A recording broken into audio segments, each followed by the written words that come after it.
આજે આ વિડીયો ખાસ બહેનો માટે છે જે ફાઇબ્રોઇડ્સ અથવા ગર્ભાશયની ગાંઠથી પરેશાન રહે છે.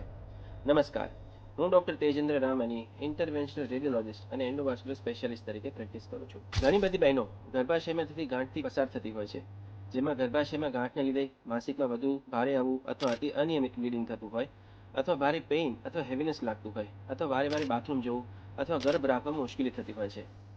હવે આવી સમસ્યા માટે એક જાદુ ઇલાજ શક્ય છે, કોઈ પણ જાતની સર્જરી વગર. યુએફઈ એટલે યુટ્રાઇન ફાઇબ્રોઇડ એમ્બોલાઇઝેશન. યુએફઈ એક એવી આધુનિક નો સર્જરી ટેકનોલોજી છે જેમાં એક પાતળી નળીથી ફાઇબ્રોઇડને લોહી આપતી નસને બંધ કરી દેવાય છે. એવું સમજો જેમ ઝાડને પાણી ન મળે તોય સુકાય, તેમ ફાઇબ્રોઇડ નાના થઈ જાય અને સંકોચાઈ જાય છે. આમાં કોઈ પણ ચીરો કરવામાં નથી આવતો, ઝડપી રિકવરી હોય છે અને તમે એક અઠવાડિયામાં સામાન્ય જીવનમાં પાછા આવી જાઓ છો. ખાસ વાત, ગર્ભાશય સુરક્ષિત રહે. અને હા, આ સારવાર ગાયનેકોલોજીસ્ટ સોસાયટી દ્વારા માન્ય છે. વધુ માહિતી માટે આપ મને ફોલો કરી શકો છો અથવા તમારા નજીકના ઇન્ટરવેન્શનલ રેડિયોલોજિસ્ટનો સંપર્ક કરી શકો છો. ધન્યવાદ.